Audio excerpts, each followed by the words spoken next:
Faut-il raisonner pour être juste avec autrui? Thèse. L'homme n'est pas porté par nature à être juste avec autrui. Il doit faire un effort et raisonner. Antithèse. L'homme a un instinct inné de la justice. Il n'a pas besoin de raisonner pour être juste avec autrui. Thèse. Il faut raisonner pour être juste avec autrui. En effet, les hommes ne sont pas spontanément justes envers autrui.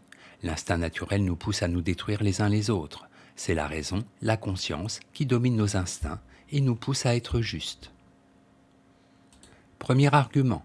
Sans la raison, nous serions injustes.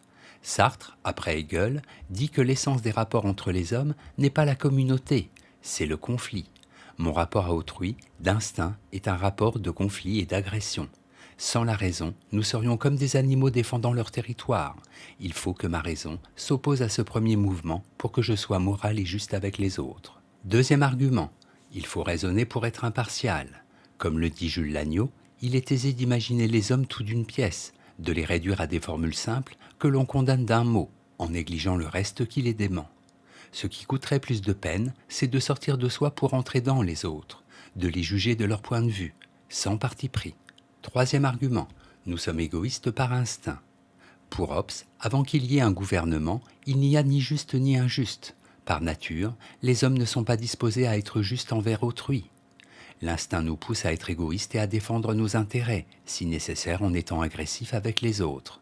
La justice n'est qu'un calcul rationnel, destiné à rendre la vie en société plus supportable. En bref, nous sommes naturellement égoïstes, agressifs et injustes envers autrui. Il nous faut l'intervention de la raison pour nous montrer impartiaux. Antithèse, il ne faut pas raisonner pour être juste avec autrui. En effet, les hommes ont l'instinct de la justice. Il n'est pas besoin de raisonner pour être juste et impartial envers autrui. Nous respectons spontanément les autres, en qui nous reconnaissons d'autres nous-mêmes. Premier argument, nous sommes justes d'instinct.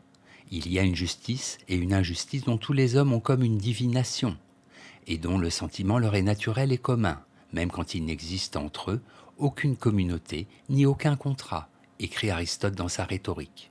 Nous savons d'instinct si nous sommes justes ou injustes avec autrui, pas besoin de nous raisonner. Deuxième argument, l'homme est naturellement juste. Nous sommes tentés par les passions et retenus par la conscience, dit Rousseau. Certes, mais pour lui, la conscience morale est une disposition innée, un instinct divin. L'homme est naturellement bon avec autrui. C'est la société, avec ses rivalités et ses luttes, qui corrompt son jugement et son sens naturel de l'équité. Troisième argument, nous sommes altruistes par penchant. Il faut que l'être se subordonne à une existence extérieure afin d'y trouver la source de sa propre stabilité. Or, cette condition ne peut se réaliser assez que sous l'empire des penchants, qui disposent chacun à vivre, surtout pour autrui. Selon Auguste Comte, système de politique positive, les hommes ont un penchant à l'altruisme. En bref, nous avons un penchant naturel pour la justice. Nous n'avons pas besoin de nous contraindre pour reconnaître les droits et les mérites d'autrui. Synthèse. Force est de constater que dans nos rapports avec les autres, ce sont plus souvent les passions que la raison qui prédominent, et que l'amour-propre nous conduit à être souvent injustes envers eux.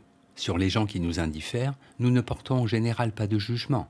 Pour reconnaître le mérite et les droits des autres, il faut être assez sûr de soi-même, avoir atteint un certain degré de maturité et de sagesse pour ne pas craindre qu'ils soient nos rivaux. La confiance, le bonheur, l'épanouissement prédisposent à la magnanimité et à la générosité. Il est probable qu'aucun raisonnement ne saurait venir à bout de sentiments d'hostilité envers autrui qui seraient le fruit de l'insatisfaction et de la crainte. Pour être juste avec les autres, il faut donc être disposé naturellement à la bienveillance. Note et commentaire, impartial, qui juge sans parti pris, avec objectivité. Équité, sentiment naturel du juste et de l'injuste.